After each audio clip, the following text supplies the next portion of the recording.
Heading east from the Starlight Drive-In, we find a beautiful pre-war train engine lying on the tracks. This engine is on the tracks just south of Bedford Station. As we approach the station, we find a ghoul hunching over a body on the ground.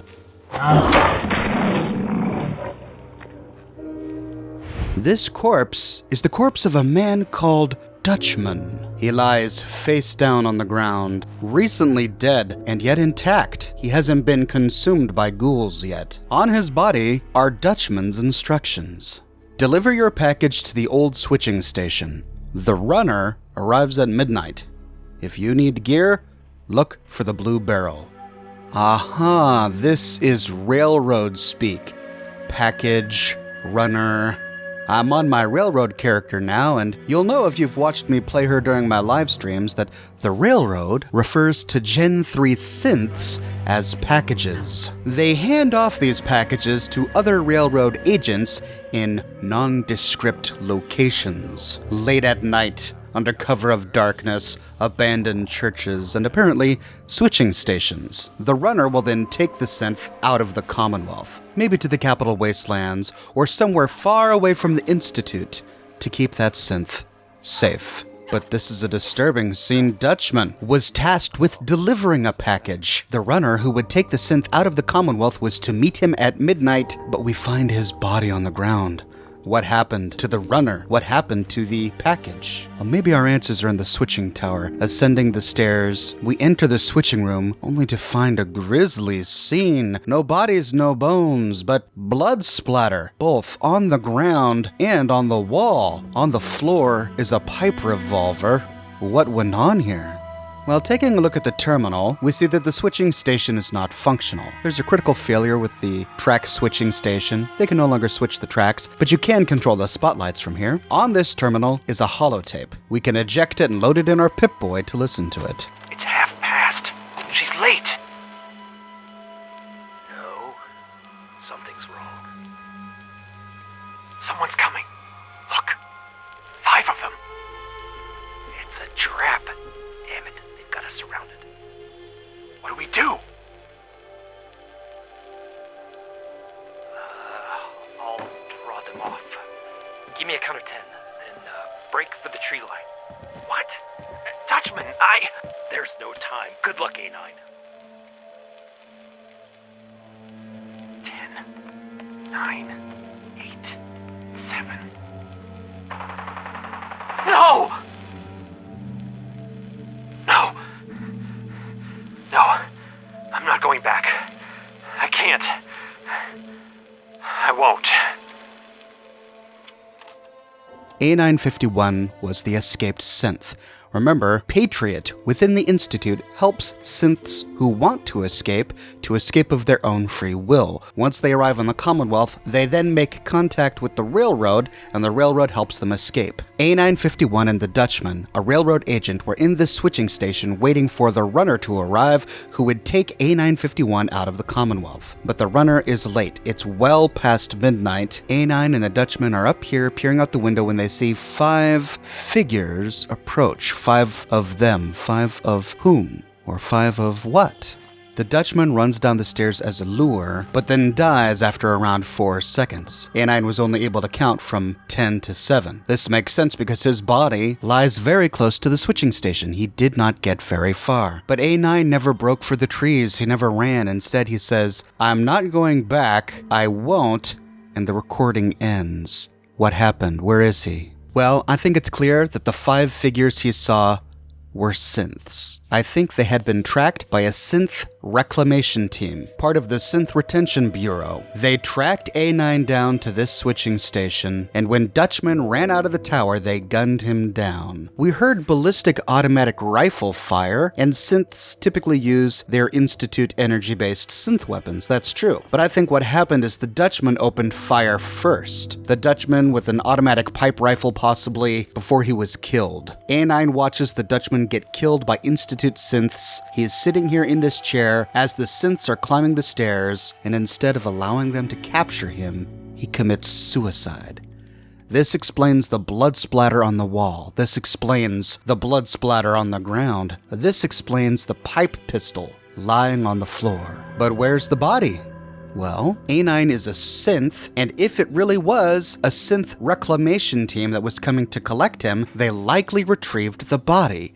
Retrieved the body to reclaim the synth component, retrieved the body to recycle the genetic material, or even so that they don't leave a trace of their activity here in the Commonwealth. The Institute takes the body, all that's left is A9's blood on the wall and on the floor, and the corpse of Dutchman below. But what about the runner? The runner was late. Whatever happened to her? Well, leaving the switching station, we can go down across the tracks towards the water tower. Lying on the ground, leaning against the water tower in a pool of her own blood, is the corpse of Helena. On her body are Helena's instructions.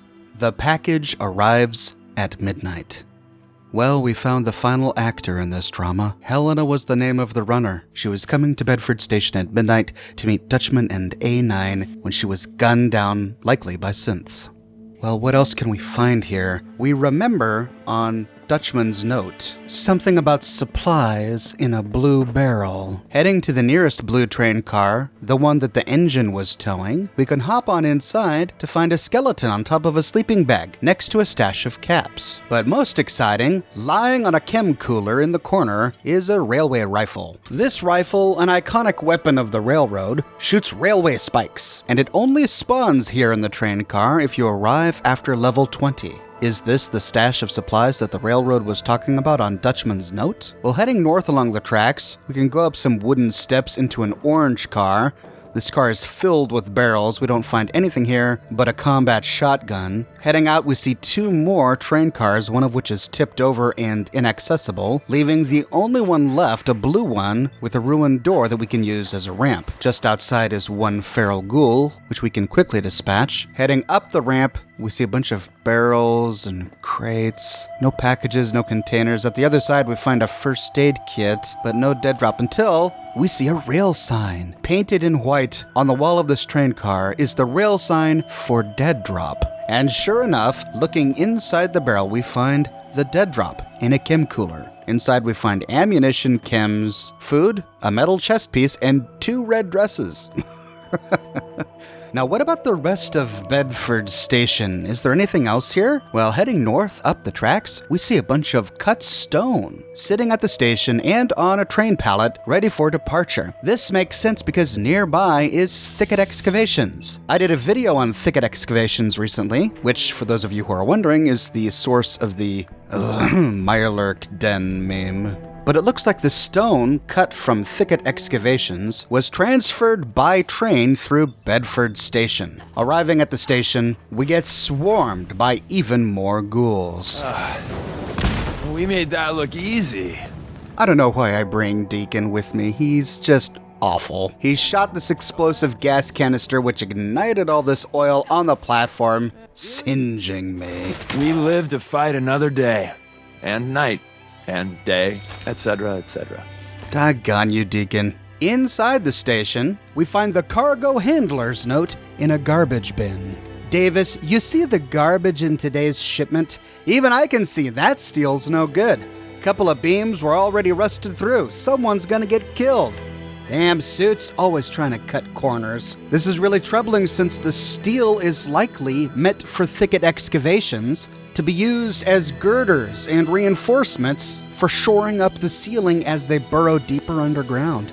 It's already rusted? This could lead to worker deaths. Another example of staggering pre-war incompetence. We find one more terminal. The loading dock terminal. The first note is cargo regulations. Here we just learned that they are to take record of everything that goes in and out of Bedford Station, and that they are to retain records of these for 6 months before the records are placed onto holotapes to be archived. They receive intake shipments between 8 and 8:30 in the morning, and output shipments, which is the stone coming from the quarry, arrives between 3 and 5 p.m. And here we learned that the foreman of Thicket Excavations was a man named Lanahan. And the next one actually answers some questions that I posited in my video on Thicket Excavations. We see that the intake shipment was a bunch of mining materials, drill parts, steel rebar, steel wire, and miscellaneous items. And then the output was 24 tons of granite. In my Thicket Excavations video, I wondered what kind of stone they were mining for here.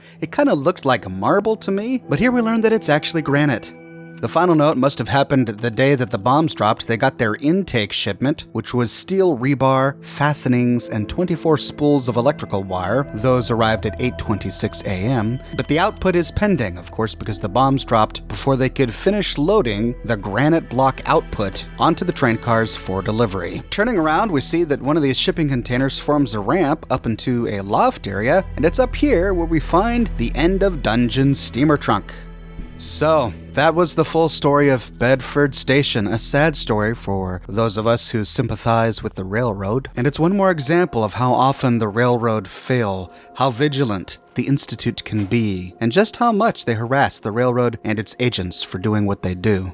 They likely sent out their 5-man synth reclamation team to track the runner, Helena. Helena, unaware that she was being followed, brought the Institute right here to Bedford Station, whereupon they killed her by the water tower. They then slowly approached the most obvious landmark here at the station, the switching tower, whereupon they were observed by A9 and the Dutchman. The Dutchman, realizing that the game is up, tells A9 to make a dash for it while he runs out, charges the Gen 2 synths with his gun blazing to serve as a distraction, but he is put down too soon. He lashes out with only a handful of shots before the Institute kills him where he lies until you find him. This wasn't enough time for A9 to make his escape, and so as A9 hears the heavy footsteps of the Gen 2 synths ascending the staircase to the switching tower, he sits down, his back against the wall, and he says, No, I'm not going back. I can't. I won't. Which is something he would not say if anyone else was coming.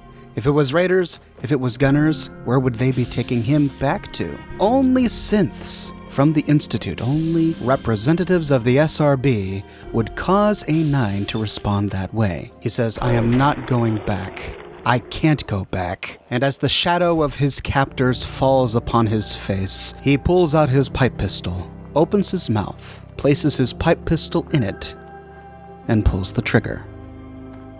What are your thoughts of the events that happened here at Bedford Station? Do you like my interpretation of the scene? Or do you think something else might have happened here? Let me know your thoughts in the comments section below.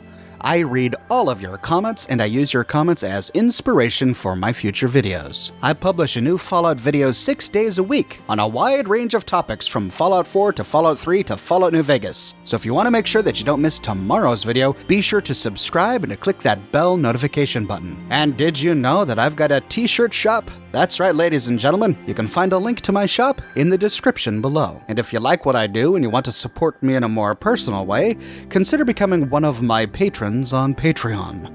Patreon subscribers gain access to a private channel on my Discord server, as well as a bunch of other cool Oxhorn perks. But more than anything, ladies and gentlemen, I'm just so glad you're here watching this video with me today. Thank you so much for watching, and I'll see you tomorrow morning, bright and early, with a brand new video.